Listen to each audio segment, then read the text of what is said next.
All right, here we go. Hello, hello, hello. I am John Beckman, Professor John Beckman, Dr. John Beckman, the father of sin, the transgenic mother of sin, your hostess with the mostest. Coming to you live from Southern Command with half my brain tied behind my back, just to make it fair. Ah. All right, this is technical discussion 022. Number 22, deep state debrief. So I had a 5-hour conversation with Ivan Raiklin, the deep state marauder, and I'd like to do a quick debrief of that conversation. I have watched that conversation now multiple times, digested it, collected my thoughts, and I'd like to state my thoughts.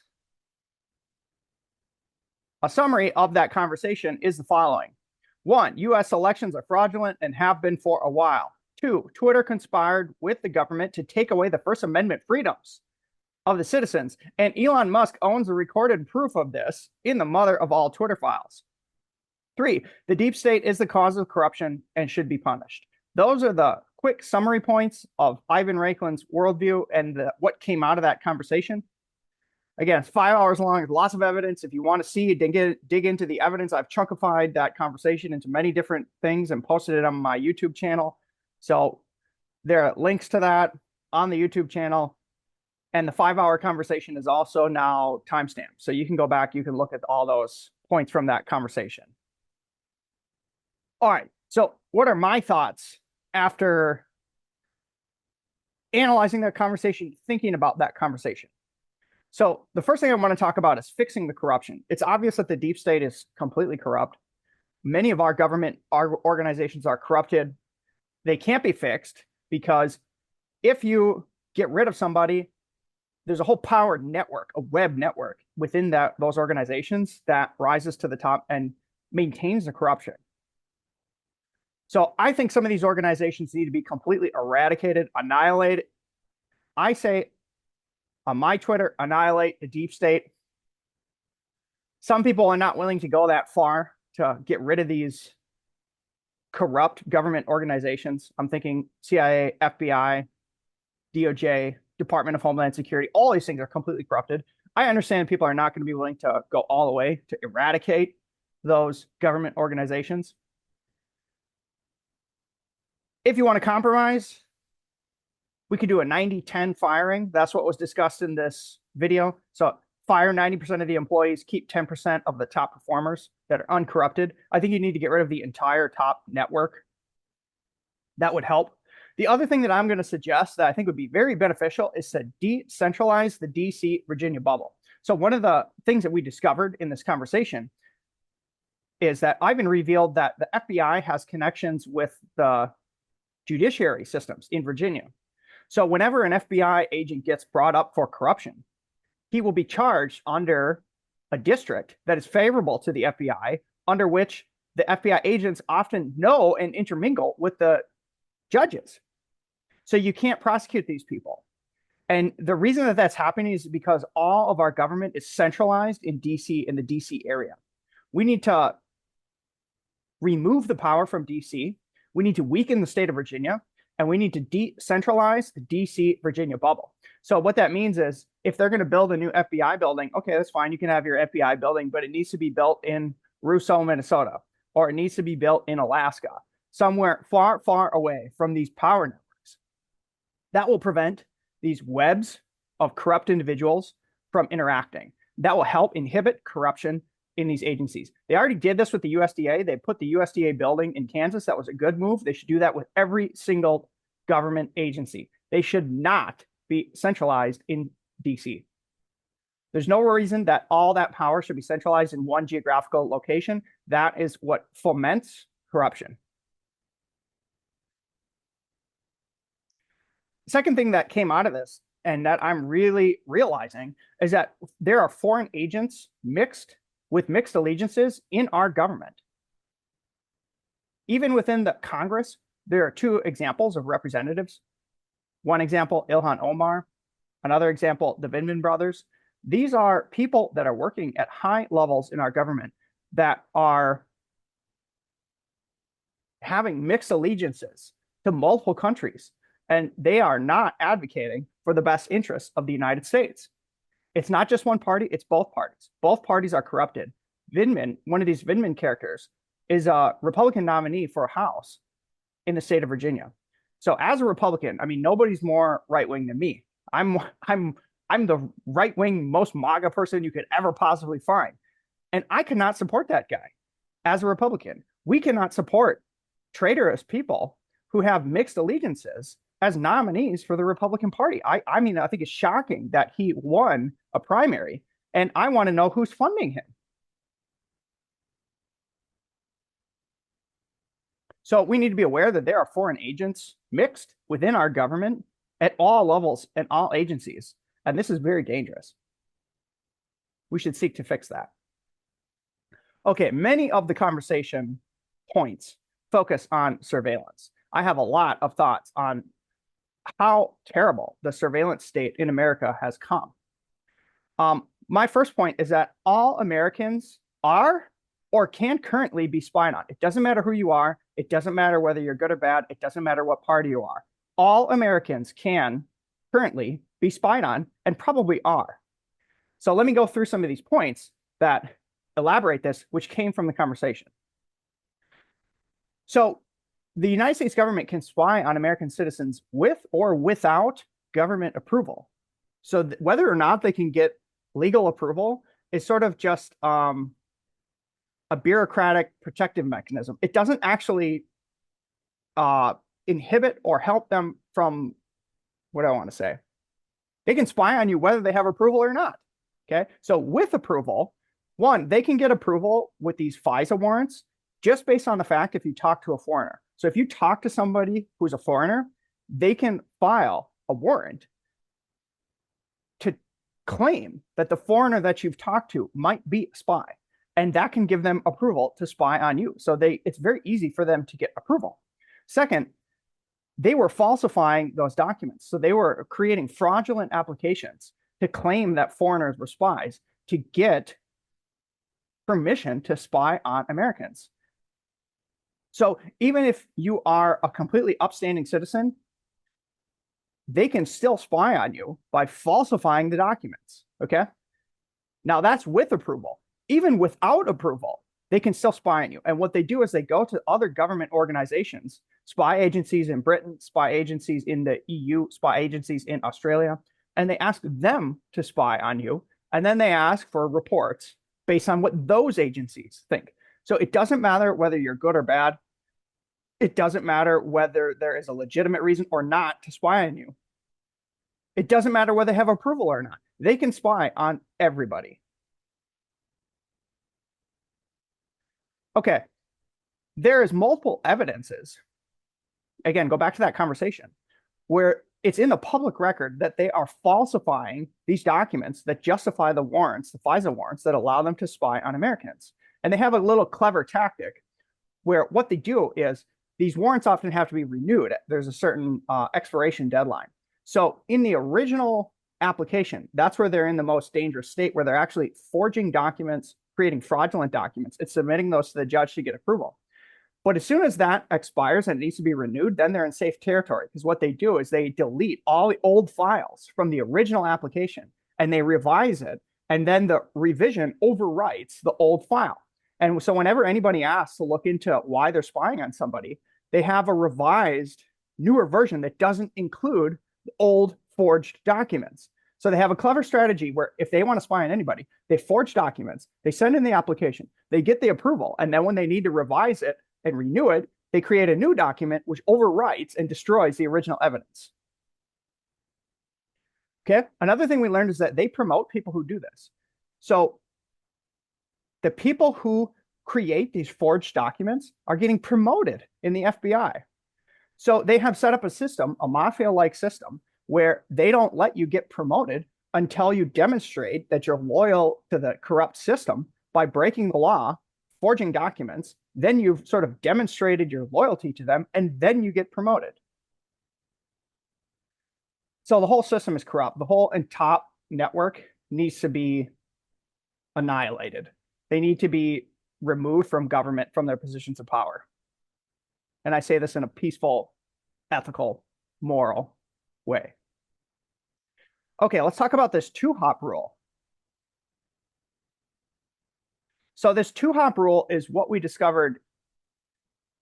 Let's say you are individual X1, or some individual human is X1. The two-hop rule is a rule that expands the network on people that they can spy on, okay? And this is apparently a thing that applies to many of these spying warrants, okay? So the two-hop rule is that if you get a warrant on the first individual X1, you can spy on all the individuals that that person talks to and all the individuals that those people talk to, okay? So this is the one-hop, two-hop rule, okay? I talked about this in the conversation. In computer science, we call this a node network. I want to show you and demonstrate to you how vast the spying operation is. So if they get a warrant on X1, fraudulent or not, imagine how many people you talk to. I talk to about maybe 1,000 people each year. So this network, the second tier network is 1,000 people. Then those people probably talk to 1,000 people within the year. So the final tier network of all the people that they can spy on from one single FISA warrant is 1,000 times 1,000. That's 1 million people from one FISA warrant. So all they need is 300 FISA warrants in the system, and they can spy on the entire population of America legally, which is America's population about 300 million. You just need about 300 FISA warrants, and you could spy on the entire population of America. If you have about 1,000 FISA warrants, you could spy on the entire world legally. Okay, this is how vast the spying network is based on this two-hop rule. So I think the two-hop rule needs to be eliminated. Way too vast, way too powerful. Okay, more on this two-hop rule. It probably applies to digital interactions. So what qualifies somebody as a legal hop in this rule is whether or not they are communicating.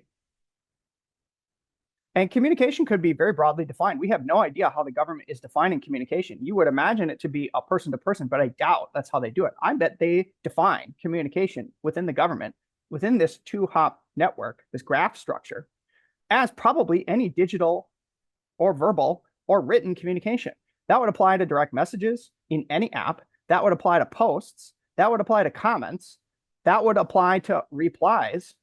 That would apply to friend requests, etc. Okay, so if you now think about this two-hop rule and expand it based on how many people you interact with in a social network, it's probably more likely 10,000 people times 10,000 people, which is going to make it 100 million people that they can legally spy on. So again, the entire United States. Okay, I mean, that's shocking. So this needs to be checked on. I don't have evidence for this, but it's all based on how they're defining communication with respect to the two-hop rule. I bet it's any electronic communication written, which would apply to all social network posts, direct messages, comments, and replies, etc. Second, okay, in order for them to analyze this stuff, again, I'm a computer scientist at an undergraduate level. I'm not a professor of computer science, but I would imagine that they have computer science algorithms that have mapped all this out. So they probably have artificial intelligence algorithms and computer science algorithms that map out what these are called graphs. These are called graph networks. And so I bet the United States has a graph network structure of all the people that live in the United States and all the people that they're talking to. And they can analyze this graph with artificial intelligence. And they can ask it, okay, if I'm interested in this person, how do I get to that person based on two hops? And are there any spies in this network that I could get a warrant on, etc., to allow them to spy? Okay, so one, again, just the fact that they call this like the two-hop rule and the fact that it's set up this way, it probably suggests that there are computer scientists at the NSA who are designing systems like this. Okay, and on some level, that's pretty disturbing. I do not want my government funding, my taxes, going to government agencies to track and network and map out every single digital communication that has ever existed in somebody's life. And what we learned from the Snowden long ago is that they were keeping track of all these files and they were saving all that data so that if they ever got a warrant on somebody, they could resurrect all the data from that person's entire life of online communications and map them to these graph networks. That's my suspicion. Okay, speculation. Another thing is that, again, it'd be very easy to load these networks and all these communications into artificial intelligence. And I suspect that organizations like the NSA or DARPA or the CIA have machine learning algorithms, artificial intelligence algorithms that are monitoring the conversations of Americans. And if they're developing AI that's monitoring this, that's monitoring human conversations, that is a gray alignment AI. That means it can be used for good or bad purposes. So if that's true, the government is developing artificial intelligence algorithms that are not aligned with its people. That is a huge problem if that's happening. I don't know if it's happening. I'm speculating based on my knowledge of that conversation and the conclusions that I can make from that. 3, this is again still respect to the 2-hop rule. They can probably seed conversations through social media. So imagine you wanted to spy on some individual, but you didn't quite have the connection, the correct connection to get a warrant on that guy. Well, what you could do is you could develop a Russian language bot, computer science bot, that would run on these digital social networks, and it could go to the posts of that individual, and it could post replies with Russian language or any other language message onto that person's profile. That would be constituted as a communication between a Russian, although it's a bot, and that person. So it's my suspicion that they do that because when I was running the Periscopes in Twitter 1.0, there were many Russian bots that would come in and post Russian language into my Periscope chats. And my suspicion is that they were, the FBI and the CIA was using those as false justification to get FISA warrants on people that they wanted to spy on. So again, they can probably seed the communication to get the warrant, to get the justification for the warrant to spy on somebody. Be very easy to do.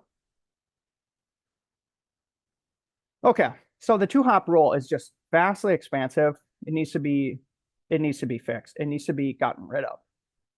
They should just be able to spy. I mean, I understand that they need to be cautious of spies that are infiltrating the country. I mean, if they're actually cared about that, you think they'd close the border. So again, like their priorities are so ass backwards that I think these government organizations just need to be annihilated. Final thing is that none of this is new at all. The defense agencies have spied on Americans in the past. The FBI, since its start, has spied on Americans and fucked with American politics since the beginning. And the CIA has fucked with Americans in the past. This is nothing new. This is not, people will tell you that all, or maybe they'll say like, oh, they just need to be reformed. The problem is that they've been doing this ever since they started, okay? It's a pattern that keeps repeating. And when it's detected, they just shift and reform the organization into different organizations that the people don't understand what they are and what they're doing so that they can hide their activities. Okay, the unmasking. One question that I'm very interested in the unmasking, just for context, the unmasking is at the White House, because they're not a spy agency, they're technically not allowed to spy on people, okay? But the president and the people in the White House could somehow get conversations from people. And the conversations are what are called masked, where there's some individual that's anonymized talking to some other individual that's anonymized, okay? And the White House is somehow able to read these conversations. And unmasking is when they take a person that they're interested in this conversation and they want to know who that identity is. So they apply for approval to unmask and they unmask an individual and then they get their name. That's how they spied on General Flynn. One thing I'm very interested in is who wrote the unmasking rule that allowed the White House to have this type of access to what should be compartmentalized top secret information. Because whoever wrote that rule is probably in charge of the entire spying apparatus, at least at the White House, or is influenced by it. So I want to know who authored the unmasking authority rule for the White House individuals. Who wrote that actual law? Okay. Just to reiterate from the conversation, there are many, many governmental agencies that are spying on Americans. These are some of the examples. Quiet Skies from the TSA, Stanford Internet Observatory from the National Science Foundation, Foreign Influence Task Force from the FBI, Crossfire Hurricane from the FBI, FISA warrants from the FBI, COINTELPRO from the FBI, the Patriot Act, Department of Homeland Security. These are the ones that we know about. My point is that there are probably tenfold more of these secret spying programs that we do not know about. Okay. I think that the Congress should look into the budgets of these organizations and look into how many agents, what is the number of agents that are funded by the budget to spy on Americans. I would suspect that that number is highly bloated. And I do not support my tax-paying dollars being funded for careers of FBI agents who are spying and digging up dirt on American citizens. All that spying should be turned outward, not inward at the American not at the American citizens. Okay, I don't support that. They should look into the budget and see if it's bloated. A quick comment about the Quiet Skies. So the Quiet Skies program was a program within the Transportation Security Agency. Okay, that would, in theory, protect the airplanes from, I guess, bad terrorist actors. But what we learned from this conversation is that they're targeting patriots and lawmakers like Tulsi Gabbard. My suspicion is that the Quiet Skies program is a program that's developed to gather leverage on powerful people within the United States. So think who's at the airports. Very, very powerful people go to the airports. Okay, rich people go to the airports. Leaders in corporations go to the airports and fly around and negotiate deals at airports, often meet with people internationally at airports. So these are all people who have a lot of power. Representatives, congressmen, senators often go to the airports. Very, very powerful people are primordially localized at airports. So if you sample the people at an airport, it's a higher percentage of very, very powerful people. And what we've learned in the past, so maybe a decade ago, 15 years ago, I remember there was a story about a legislator. He was Republican who was caught going to the airport and soliciting sex in the airport bathrooms. My suspicion is that, again, they probably use this program to dig up leverage on people. So if people go to the airports, and I'm not saying this is a good thing or a bad thing, I'm saying that this probably does actually happen. I bet people go to the airports and there are these luxury rooms that have showers and things like that. I bet people go in there and have sex all the time. And I bet they use those as spying operations to collect dirt on people cheating on their wives, people doing things they should not be doing. Maybe they're negotiating deals, foreign deals, etc. And they probably use this as a system to develop leverage against American citizens that they can blackmail. Okay, I think Congress should look into that. Why do we even have this program? It's not clear to me why our funding, our taxpayer dollars are going for this. I also want to know if the Quiet Skies program was secret or not. Was it a top secret program and then we only found out about it because of whistleblower? What worries me is that if we have organizations that are spying on Americans without their knowledge, and the Quiet Skies is definitely a program like that, where the agents that spy on you are concealed and they do not outwardly dress as public agents, so they're concealed. That is a gray alignment. That suggests that they are collecting derogatory information, that they don't want you to know that they're spying on you because they're collecting bad information. And that suggests that the motivations of the program are malevolent. Okay, so it needs to be eradicated.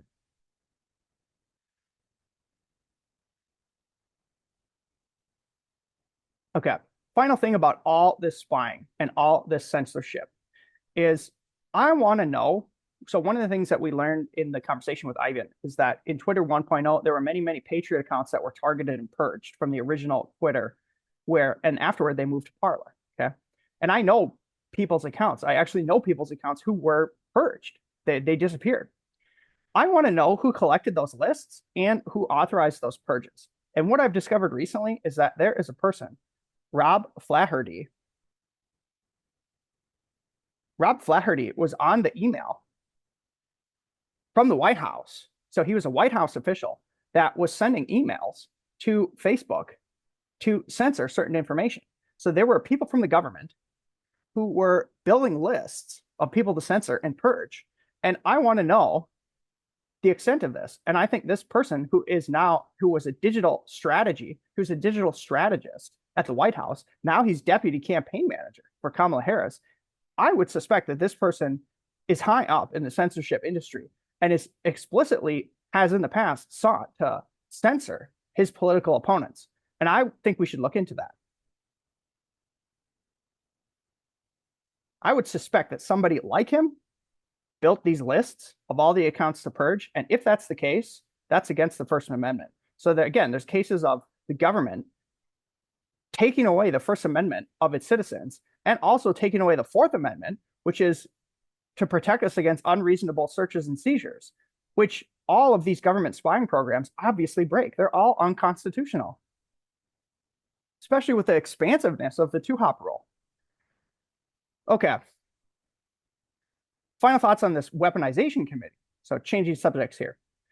The weaponization committee is a committee in Congress that has started to look into this, the weaponization of the government. I would like the weaponization committee, and I'm requesting here that the committee chairman, Jim Jordan, please make a 15-minute presentation of the most significant findings, and please release that on the X platform so I can quickly ascertain what the most significant findings of the weaponization committee were. I don't want to have to dig through 1,000 government documents. Please release a 15-minute presentation that describes what you guys have discovered.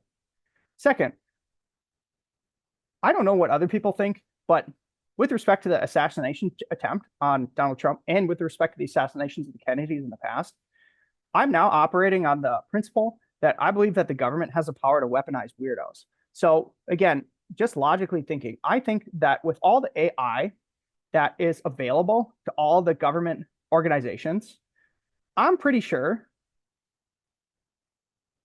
that each government organization, which has AI algorithms looking at these graphs, I'm pretty sure that they can find people who are more susceptible to brainwashing. They can find populations of people who they can target. And I suspect that they can easily brainwash a subset of those people. So I bet they have algorithms that look for people who can be brainwashed and then collect a population of those people and filter information to them to start brainwashing them. I do not believe that the gunman was a lone gunman. I don't believe that for a second. I believe that the government has been weaponized and can brainwash people. I'm operating on that principle. I could be proven wrong, but that's what I believe.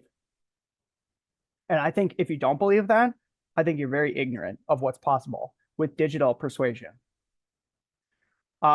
Finally, the thing that they fear is a ban on the electronic tabulators. We really need to push for paper ballots and hand counting. Otherwise, I will never, ever, ever believe another election in the United States. And because they're not passing the SAVE Act, the Democrats are explicitly, outwardly saying that they want illegal immigrants to vote in our elections. I don't consent to being governed by illegal aliens, and I don't consent to being governed by elections that are unfair and are rigged. So we need to make a push to paper ballots and hand counting, which is the only system that I would trust. Okay, to wrap up here, final stock picks. I have been thinking about what make and model AR-15 I'm going to buy. I decided on a Smith & Wesson. I've bought some of the M&P handguns in the past. I like Smith & Wesson, and I'm buying them because they're located in Tennessee. I think that we want to start investing in a gun manufacturer that is in the South, in a safe location. Have a good day.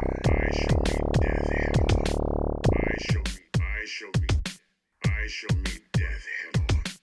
Nigga King, you've got to get out of here. Beware foul demons and beasts, there are many foes here. The time has come to cleanse my mind.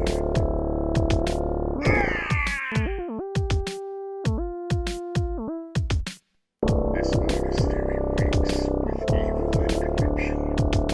Oh, I hate staining my hands with the blood of foul sorcerers. Eternal suffering would be too great for you, Diablo.